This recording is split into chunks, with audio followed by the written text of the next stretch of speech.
ইহুদিরা রমজানে আয়াতুল্লাহ খামিনিকে হত্যা করেছে।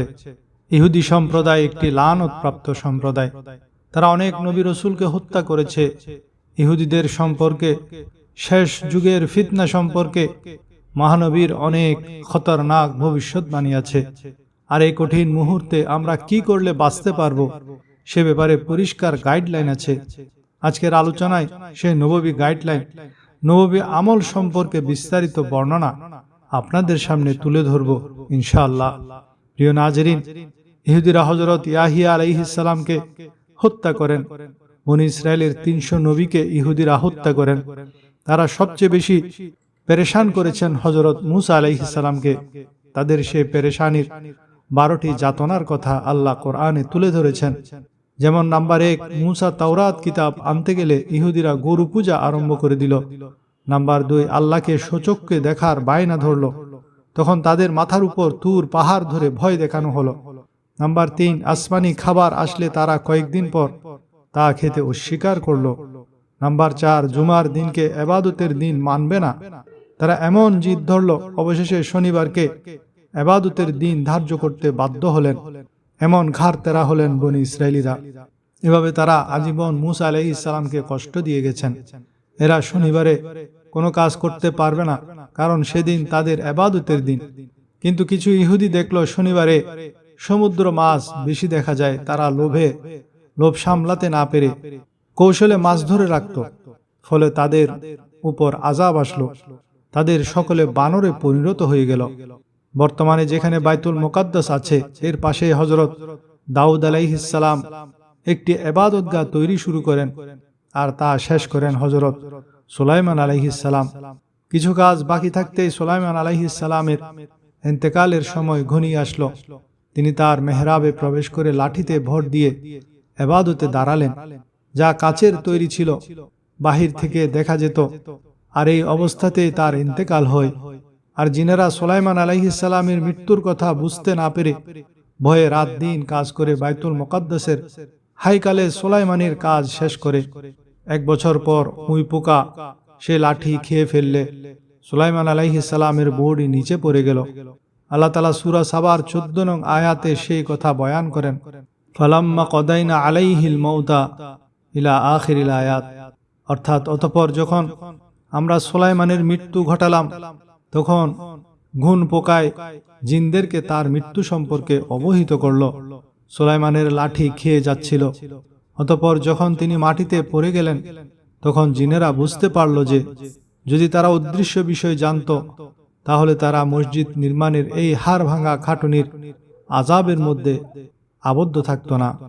আল্লাহ যুগে যুগে ইহুদি জাতি নবীদের হত্যাকারী, আল্লাহর দুশমন, ফিতনাবাজ একটি জাতি এবং একটি লাআনতি জাতি। তাই তাদের উপর বারবার আল্লাহ যুগে যুগে আযাব নাজিল করেছেন। তারই ধারাবাহিকতায় ইহুদিদের নাফরমানি ও উদ্যত্তের কারণে বাবেল সম্রাট বুখতেনসর তাদের উপর চড়াও হন। সুলাইমান আলাইহিস সালাম বাইতুল মুকাদ্দাসের স্বর্ণ, মতি, ইয়াকুত পাথর দিয়ে তৈরি করেছেন। বুখতেনসর সব ধ্বংস করে নিয়ে গেছেন। সেখানে শুধু একটি দেওয়াল বাকি ছিল, যার সামনে এখনো ইহুদিরা ইবাদত করে, কান্নাকাটি করে। এরপর কয়েক শত বছর পর ইহুদিরা আবার বাইতুল মুকাদ্দাসে কবজা করে সেখানে হাইকালে সুলাইমানি দ্বিতীয়বার তৈরি করে। বেশ কয়েক বছর পর হারকিউলিক্স, এক খ্রিস্টান বাদশাহ, পুনরায় ইহুদিদের তৈরিকৃত হাইকালে সুলাইমানি সহ তাদের ধ্বংস করে সেখানে তাবুতে সকিনা গায়েব করে ফেলে। এভাবে কয়েক শত বছর কেটে যায়। এরপর খ্রিস্টানদের কাছ থেকে হযরত ওমর রাদিয়াল্লাহু তাআলা আনহু তা মুসলমানদের কবজায় নিয়ে আসেন। আবার এক সময় খ্রিস্টানরা তা দখল করে, তবে সুলতান সালাউদ্দিন আইয়ুবী তা পুনরায় মুসলমানদের কবজায় নিয়ে আসেন। এখন সেই মসজিদ ইহুদিদের দখলে। তাদের ধারণা, যদি সেখানে তৃতীয় হাইকালে সুলাইমানি তৈরি করতে পারে, তখন তাদের মসিহা দাজ্জাল আসবে আর তারা তার নেতৃত্বে বিশ্বে নেতৃত্ব দিবে। খ্রিস্টানরাও ইহুদিদের উপর অনেকবার চড়াও হয়েছে। হিটলার 1943 সালে 60 লাখ ইহুদিকে হত্যা করেন। এভাবে দুনিয়াতে বারবার ইহুদিদের উপর আযাব গজব নেমে এসেছে। তবে 2টি হাদিস মুসলমানদের জন্য চিন্তার। নবী করিম সাল্লাল্লাহু আলাইহি ওয়াসাল্লাম বলেন, আখিরি জামানায় এমন একটি সময় আসবে, আমার উম্মতদের উপর এমন মুসিবত আসবে, সেই মুসিবতের স্রোতে আমার উম্মতদেরকে ভাসিয়ে নিয়ে যাবে, যেভাবে পানি খড়কুটাকে ভাসিয়ে নিয়ে যায়। 2 নম্বর হাদিস হলো, প্রিয় নবীজি বলেন, মানুষ যেমন দস্তারখানায় বসে খাবার খাওয়ার জন্য একে অপরকে ডাকে আর বলে, আসো আমরা সবাই মিলে খাবারগুলি খেয়ে শেষ করে ফেলি, ঠিক তেমনিভাবে সারা পৃথিবীর সমস্ত কাফের বেদিনেরা আমার উম্মতকে শেষ করার জন্য একত্রে একে অপরকে ডাকবে, সকলে মিলে মুসলমানকে ধ্বংস করার চেষ্টা করবে। বছরের পর বছর ইসরায়েলিরা অবৈধভাবে মুসলমানদেরকে হত্যা করেছে, তখন আমেরিকা কিছু বলে নাই। আজ যখন মুসলমানরা হামলা করল, ইহুদিদেরকে অস্ত্র শস্ত্র দিয়ে সাহায্য করছে আমেরিকা, আর আরেক বিধর্মী দেশ ইন্ডিয়া সেই ইহুদিদেরকে মুসলমানদেরকে মারার জন্য সমর্থন দিচ্ছে। এখন সারা বিশ্বের মুসলমানদের এই দুরবস্থা চলছে। আল্লাহ সারা বিশ্বের মুসলমানদেরকে হেফাজত করুন, আমিন। নবীজি ইহুদিদেরকে লানত করেছেন। বুখারী শরীফের 4098 নং হাদিসের সারমর্ম, নবী করিম সাল্লাল্লাহু আলাইহি ওয়াসাল্লাম যখন প্রচণ্ড অসুস্থ, তখন হযরত আব্বাস ও আলী রাদিয়াল্লাহু এর কাঁধে ভর দিয়ে অন্যান্য বিবিদের থেকে অনুমতি নিয়ে আম্মাজান আয়েশার ঘরে উঠলেন। আয়েশা রাদিয়াল্লাহু তাআলা আনহা যাতে নবীজির খেদমত করতে পারেন, নবীজি আয়েশাকে বললেন, আমার উপর 7 মশক পানি ঢালো। তখন হযরত হাফসার একটি বড় গামলা ছিল, তাতে নবীজিকে বসানো হলো আর নবীজির উপর পানি ঢালা শুরু হলো। যতক্ষণ নবীজি নিষেধ না করলেন ততক্ষণ পানি ঢালা হলো। গোসল শেষে নবীজি মসজিদে গিয়ে খুতবা দিলেন। হযরত আব্বাস রাদিয়াল্লাহু বলেন, নবীজি মাঝে মাঝে ব্যথা ও রোগ যাতনায় কালো চাদর দিয়ে মুখ ঢেকে ফেলতেন, আর তিনি বলতেন, লাআনাতুল্লাহি আলাল ইয়াহুদ ওয়ান নাসারা, অর্থাৎ ইহুদি নাসারাদের উপর আল্লাহর লানত। ইহুদিরা নবীকে প্রথম হত্যার চেষ্টা। মদিনার ইহুদিদের সাথে মুসলমানদের চুক্তি হয়। সেই চুক্তিতে একটি শর্ত ছিল, এক গোত্র অন্য গোত্রের লোকদেরকে হত্যা করবে না। কিন্তু চুক্তির বেশ কিছুদিন পর একটি হত্যাকাণ্ড হয়ে গেল। সে হত্যাকাণ্ডের ফয়সালা করার জন্য নবী করিম সাল্লাল্লাহু আলাইহি ওয়াসাল্লাম 10 জন সাহাবীকে নিয়ে বনি কিলাবের এলাকায় গেলেন। ইহুদিরা নবীকে ও সাহাবীদেরকে এক প্রাসাদের ছায়ায় বসতে দিলেন, আর ইহুদিদের পরিকল্পনা অনুযায়ী একজন, যার নাম আমর ইবনে জাহাস, ছাদের উপর বড় পাথর নিয়ে উঠল নবীজিকে পাথর মেরে হত্যা করার জন্য। কিন্তু নবী করিম সাল্লাল্লাহু আলাইহি ওয়াসাল্লাম ওহীর মাধ্যমে জানতে পেরে দ্রুত সাহাবীদেরকে নিয়ে সেখান থেকে চলে গেলেন, এবং এই ষড়যন্ত্রে বনু নজির জড়িত ছিল। তাই নবী করিম সাল্লাল্লাহু আলাইহি ওয়াসাল্লাম চুক্তিভঙ্গের কারণে বনি নজিরের ইহুদিদেরকে 10 দিনের মধ্যে মদিনা ছেড়ে চলে যেতে বললেন, কিন্তু তারা গেল না। তখন নবী করিম সাল্লাল্লাহু আলাইহি ওয়াসাল্লাম বাহিনী নিয়ে বনি নজিরকে ঘেরাও করে ফেললেন। 6 দিন অবরুদ্ধ থাকার পর তারা খাইবর চলে যেতে রাজি হলেন। তারা পুরো গোষ্ঠী খাইবর চলে গেলেন। বনি নজিরের ইহুদি নেতা ছিল কাব ইবনে আশরাফ। সে পরে 40 জন সাথী নিয়ে মক্কায় গিয়ে মক্কার কাফেরদের সাথে মুসলমানদের বিরুদ্ধে কাবার গিলাফ ধরে শপথ করে। তা জানতে পেরে সাহাবী হযরত মুহাম্মদ ইবনে মাসলামা কৌশলে সেই ইহুদি নেতা কাব ইবনে আশরাফকে জাহান্নামে পাঠিয়ে দেন। খাইবারের বিষের কারণে নবীজির ইন্তেকাল। ইহুদিরা খাইবারে গিয়েও থেমে থাকেনি। নানাভাবে তারা মুসলমানদেরকে ও মদিনাকে আক্রমণ করার ষড়যন্ত্র করতে থাকে। তখন নবী করিম সাল্লাল্লাহু আলাইহি ওয়াসাল্লাম 1400 সাহাবী যারা হুদায়বিয়াতে গিয়েছিল তাদেরকে নিয়ে রাতের বেলা খাইবারে হঠাৎ পৌঁছে যান। সকালে তারা মুসলমান সৈন্যদেরকে দেখে হতভম্ব হয়ে যায়। ইহুদিদের আল কামুস দুর্গসহ তাদেরকে মুসলমানরা ঘেরাও করে রাখে।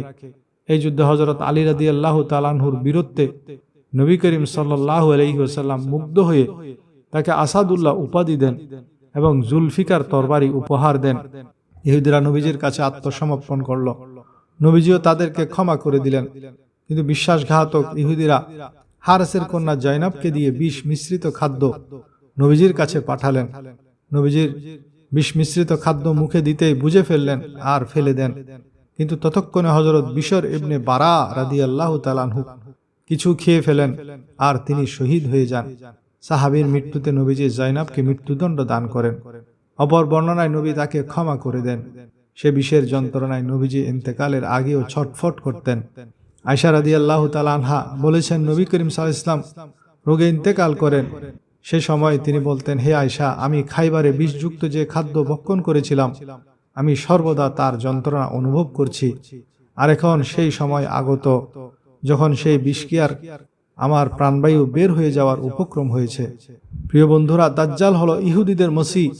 ইহুদিরা মনে করেছেন তাদের জন্য একজন মসিহা আসবেন, তাদের নেতা আসবেন, যার নেতৃত্বে ইহুদিরা বিশ্ব পরিচালনা করবে, আর সেই নেতা হলো দাজ্জাল। আবার নবী নিজেও দাজ্জালের ফিতনা থেকে পানা চাইতেন, আমাদেরকেও পানা চাওয়ার জন্য তাকিদ দিয়েছেন। দাজ্জালের ফিতনা থেকে বাঁচার দোয়া। দাজ্জালের ফিতনা থেকে বাঁচতে আবু হুরায়রা রাদিয়াল্লাহু থেকে বর্ণিত এক হাদিসে আরেকটি দোয়ার কথা বলা হয়েছে। দোয়াটি হলো, আল্লাহুম্মা ইন্নী আউযু বিকা মিন আযাবিল কবরি ওয়া মিন আযাবিন নার ওয়া মিন ফিতনাতিল মাহইয়া ওয়াল মামাত ওয়া মিন ফিতনাতিল মাসীহিদ দাজ্জাল। আল্লাহুম্মা ইন্নী আউযু বিকা মিন আযাবিল কবরি ওয়া মিন আযাবিন নার ওয়া মিন ফিতনাতিল মাহইয়া ওয়াল মামাত ওয়া মিন ফিতনাতিল মাসীহিদ দাজ্জাল। অর্থাৎ, হে আল্লাহ, আমি আপনার কাছে কবরের শাস্তি, জাহান্নামের শাস্তি, জীবন ও মৃত্যুর ফিতনা ও দাজ্জালের ফিতনা থেকে আশ্রয় চাই। শেষ জামানায় যখন যুদ্ধ বিগ্রহ ফিতনা চারিদিকে ছড়িয়ে পড়বে, তখন মহানবী হযরত মুহাম্মদ সাল্লাল্লাহু আলাইহি ওয়াসাল্লাম তার উম্মতদের অত্যন্ত সুনির্দিষ্ট কিছু দিক নির্দেশনা দিয়েছেন। হাদিস শরীফ অনুযায়ী সেই কঠিন সময়ে মুমিনদের করণীয়গুলি হলো, নাম্বার 1, ফিতনা থেকে দূরে থাকা। রাসূলুল্লাহ সাল্লাল্লাহু আলাইহি ওয়াসাল্লাম ফিতনার সময় নিজেকে গুটিয়ে রাখার উপর সবচেয়ে বেশি জোর দিয়েছেন। তিনি বলেছেন, শীঘ্রই এমন ফিতনা আসবে যখন উপবিষ্ট ব্যক্তি দণ্ডায়মান ব্যক্তির চেয়ে উত্তম হবে, আর দণ্ডায়মান ব্যক্তি পথচারীর চেয়ে উত্তম হবে, আর পথচারী দৌড়বিদ অপেক্ষা উত্তম হবে। অর্থাৎ, ফিতনা থেকে যে যত দূরে থাকবে সে তত নিরাপদে থাকবে। নাম্বার 2, ইবাদতে মগ্ন হওয়া। যখন চারিদিকে অস্থিরতা থাকবে, তখন ইবাদত করাকে হিজরতের সওয়াবের সাথে তুলনা করা হয়েছে। রাসূলুল্লাহ সাল্লাল্লাহু আলাইহি ওয়াসাল্লাম বলেন, ফিতনা ফাসাদের যুগে ইবাদত করা আমার কাছে হিজরত করে আসার সমতুল্য। নাম্বার 3, জিহ্বাকে নিয়ন্ত্রণে রাখা। ফিতনার সময় তর্কে লিপ্ত হওয়া বা যাচাই না করে কোনো সংবাদ ছড়ানো আগুন ছড়ানোর মতো। রাসূল সাল্লাল্লাহু আলাইহি ওয়াসাল্লাম উপদেশ দিয়েছেন যেন মুমিনরা তাদের জিহ্বা সংযত রাখে এবং ঘরের ভেতরে অবস্থান করে। নাম্বার 4, জামাত বা মূলধারার সাথে থাকা। বিচ্ছিন্ন না হয়ে মুসলিম উম্মার বৃহত্তর ঐক্য ও নেককারদের সঙ্গে আঁকড়ে ধরার নির্দেশ দেওয়া হয়েছে। তবে যদি কোনো স্বচ্ছ হক দল পাওয়া না যায়, তবে সব দল পরিত্যাগ করে নির্জনতা অবলম্বনের কথা বলা হয়েছে। নাম্বার 5, চারিত্রিক দৃঢ়তা ও সবর। রাসূলুল্লাহ সাল্লাল্লাহু আলাইহি ওয়াসাল্লাম বলেছেন, শেষ জামানায় দ্বীনের উপর টিকে থাকা হাতের তালুতে জ্বলন্ত কয়লা রাখার মতো কঠিন হবে। এই সময়ে ধৈর্য ধারণ করা এবং নিজের ঈমান রক্ষাকে সর্বোচ্চ অগ্রাধিকার দিতে হবে। সহিহ হাদিসের বিবরণ অনুযায়ী ঈসা ইবনে মরিয়ম আলাইহিস সালামের হাতে দাজ্জাল নিহত হবে। বিস্তারিত বিবরণ হলো, মক্কা মদিনা ব্যতীত পৃথিবীর সকল দেশে সে প্রবেশ করবে। তার অনুসারীর সংখ্যা হবে প্রচুর। সমগ্র দুনিয়ায় তার ফিতনা ছড়িয়ে পড়বে। সামান্য সংখ্যক মুমিনই তার ফিতনা থেকে রেহাই পাবে। ঠিক সেই সময় দামেস্ক শহরের পূর্ব প্রান্তে অবস্থিত এক মসজিদের সাদা মিনারের উপর ঈসা আলাইহিস সালাম আকাশ থেকে অবতরণ করবেন। মুসলমানগণ তার পাশে একত্রিত হবে। তাদেরকে সাথে নিয়ে তিনি দাজ্জালের দিকে রওনা দিবেন। দাজ্জাল সেই সময় বাইতুল মুকাদ্দাসের দিকে অগ্রসর হতে থাকবে। হযরত ঈসা আলাইহিস সালাম ফিলিস্তিনের লুদ শহরের গেইটে দাজ্জালকে পাকড়াও করবেন। ঈসা আলাইহিস সালামকে দেখে সে পানিতে লবণ গলার ন্যায় গলতে শুরু করবে। ঈসা আলাইহিস সালাম তাকে লক্ষ্য করে বলবেন, তোমাকে আমি একটি আঘাত করব, যা থেকে তুমি কখনোই রেহাই পাবে না। ঈসা আলাইহিস সালাম তাকে বর্ষা দিয়ে আঘাত করবেন। অতঃপর মুসলমানরা তার নেতৃত্বে ইহুদিদের বিরুদ্ধে যুদ্ধ করবে। মুসলমানদের হাতে দাজ্জালের বাহিনী, ইহুদির দল পরাজিত হবে। তারা কোথাও পালাবার স্থান পাবে না। গাছের আড়ালে পালানোর চেষ্টা করলে গাছ বলবে, হে মুসলিম, আসো, আমার পিছনে একজন ইহুদি লুকিয়ে আছে, আসো এবং তাকে হত্যা করো। পাথর বা দেয়ালের পেছনে পলায়ন করলে পাথর বা দেয়াল বলবে, হে মুসলিম, আমার পিছনে একজন ইহুদি লুকিয়ে আছে, আসো, তাকে হত্যা করো। তবে গারকাত নামক গাছ ইহুদিদেরকে গোপন করার চেষ্টা করবে, কেননা সেটি ইহুদিদের বৃক্ষ বলে পরিচিত। সহিহ মুসলিম শরীফে আবু হুরায়রা হতে বর্ণিত, নবীজি বলেন, ততক্ষণ পর্যন্ত কিয়ামত হবে না যতক্ষণ না মুসলমানেরা ইহুদিদের সাথে যুদ্ধ করবে। অতঃপর মুসলমানগণ ইহুদিদেরকে হত্যা করবে ইহুদিরা গাছ ও পাথরের আড়ালে পালাতে চেষ্টা করবে, কিন্তু কেউ তাদেরকে আশ্রয় দিবে না।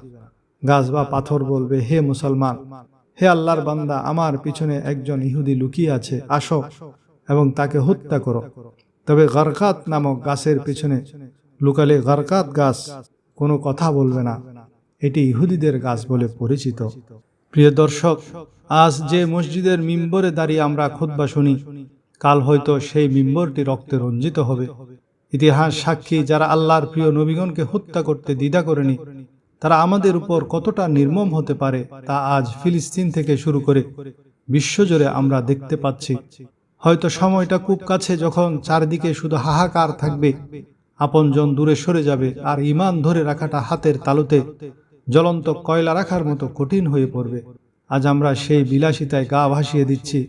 মনে রাখবেন, নবীজি সাল্লাল্লাহু আলাইহি ওয়াসাল্লাম সেই ভবিষ্যৎবাণী বিতা যাবে না। কাফেররা আমাদের দস্তারখানের খাবারের মতো ছিঁড়ে খাওয়ার জন্য ঐক্যবদ্ধ হয়ে গেছে। এখন প্রশ্ন হলো, আমি আর আপনি কি প্রস্তুত?